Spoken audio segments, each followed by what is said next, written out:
প্রচুর পরিমাণ রগ যদি বন্ধ হয়ে যায় আমার হাত বাঁকা হয়ে যাবে, কথা বের হবে না।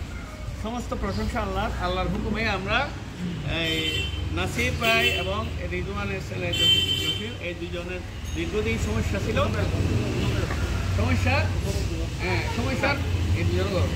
সমস্যার বেশিরভাগ সমাধান আল্লাহর রহমতে হয়ে গেছে। দুইটা কথা বলবে একটু ধৈর্য ধরে ইয়ে করেন। সাহিত্য করার কারণে পাশের মানুষের কথা বলার কারণে সমস্যা সৃষ্টি হয়। আরেকটা বিষয় হচ্ছে যে পরিবর্তিত পরিস্থিতিতে কেউ কোনো জামাত, বিএনপি, আওয়ামী লীগ এখানে প্রভাব বিস্তার করতে পারবে না। ইনশাআল্লাহ আমরা বলে দিচ্ছি, এটা কেউ পারবে না।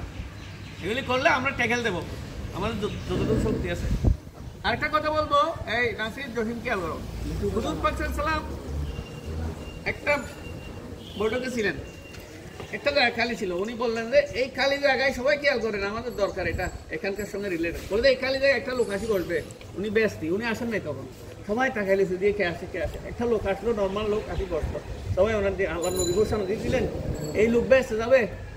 একদিন আরেকদিন মিটিং চলতেছে, তখনও আল্লাহ নবী একই কথা বললেন, ওই জায়গাটাতে একটা লোক আসি বসবে, এখন এই লোক ব্যস্তি বলেন আগে থেকে ঘোষণা দিয়েছে। দেখি তো একই লোক আসি বসছে। এখন একজনে সালা কি করি যে কি আমল আছে আমি দেখবো, ওর ঘরে মেহমান এসে যাই। দেখে নর্মাল মেহমান, নর্মাল ইয়ে করে নামাজ পড়ে, অতিরিক্ত কিছু করে না। তখন বললো যে আমি আসলে মেহমান এসে, আপনার অতিরিক্ত কি আমল আছে বলেন, আপনার ব্যাপারে আল্লাহ নবী অতিরিক্ত বলছে আপনি বেহেশতি। তো চিন্তা করে বলছে যে আমি অতিরিক্ত কিছু করি না, তবে চলার পথে আঠার পথে ভাই বন্ধু অনেক কিছু হয়, আমি প্রত্যেকদিন রাত্রে এদেরকে ক্ষমা করে দিই। আল্লাহ এত খুশি হয়, বুঝতে পারছি।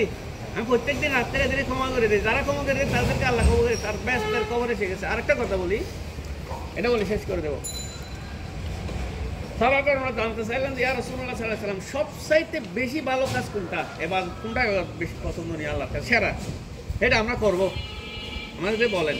আল্লাহ নবী একটু চুপ রইলেন, কারণ ওরা জানা না থাকলে কি করতেন, ওয়েট করতেন জিবরিল আসার জন্য, ওহি আসার জন্য। তখন ওহি আসলো, ওনারা জানতে চাইছিলেন যে সবচাইতে সেরা কাজ এবার সেটা আমরা করবো, আপনি একটু বলেন। আল্লাহর পক্ষ থেকে জিবরিল আসলেন, এসে যেটা জানতে চাইলেন এটা জানানোর আগে আরেকটা জিনিস জানালেন, এটা গুরুত্বপূর্ণ কাজ। এটা কি? ওইটা পরে বলছে সবচেয়ে বেশি ভালোবাসে কোনটা। এটার আগে বলছে যে লিমা তাকুলুনা মা লা তাফআলুন কাবুরা মাক্কান ইনদাল্লাহি আন তাকুলু মা লা তাফআলুন ইন্নাল্লাহা ইউহিব্বুল্লাযীনা ইউকাতিলুনা ফি সাবিলিহি সাফফান কাআন্নাহুম বুনিয়ানুম মারসুস। মানে তোমরা সেই কথা কেন বলো যা তোমরা নিজেরাই করো না? তোমাদের কথার কাজে অমিল দেখলে আল্লাহর ক্রোধ উদ্রেক হয়, গুসা উঠে যায়। কথার কাজে মিল না থাকে, এখানে একরকম বললাম, পরে গিয়ে আরেকটা বললাম, এটা আল্লাহ পছন্দ করেন না। কেন বলছে? ওই এখন বলবে কোনটাকে বেশি ভালোবাসে, এটা বলার আগে এটা বলছে কেন, এটা যদি আসে আপাতত এটা সামনে তোমরা কেউ কেউ ফালাবে পিছন থেকে, কারণ এটা কঠিন কাজ। এটা কি? আল্লাহর জমিনে ইনসাফ কায়েম করা, ইনসাফ বুঝতে পারছি, কোরআনের আইন কায়েম করা। এটার জন্য যারা সংগ্রাম করবে, জানমাল দিবে, সময় দিবে ইনসাফ কায়েম করার জন্য, যে বৈষম্য দূর করতে বলতেছে, বৈষম্য দূর হবে কোরআনের আইন কায়েম হবে। এটা যখন আসবে তোমরা ফালাই যাইও না, আমি বলে দিচ্ছি। সবসাথে এখন বলছো তো ইন্নাল্লাহা ইউহিব্বুল্লাযীনা ইউকাতিলুনা ফি সাবিলিহি সাফফান কাআন্নাহুম বুনিয়ানুম মারসুস। যারা আল্লাহর জমিনে আল্লাহর কোরআনের আইন কায়েম করার জন্য, অর্থাৎ ইনসাফ কায়েম করার জন্য, বৈষম্য দূর করার জন্য কাজ করে, তাদেরকে আল্লাহ সবচাইতে বেশি ভালোবাসে। বুঝাইতে পারছি? একটা হচ্ছে সবচাইতে বেশি ভালোবাসে কোনটা, আর সবচাইতে খারাপ লাগে আল্লাহর কথার কাজে মিল না থাকে। এখন একরকম বললাম, পরে গিয়ে আরেকরকম হয়ে গেল। আমাদের টুকটাক থাকবে সমস্যা। আজকে আমরা যারা কথা বলতেছি, এই 100 বছর আগে এখানে কেউ ছিলাম না, ছিলাম, আর 100 বছর পরে আন্ডা বাচ্চা এটা চলে যাবে না।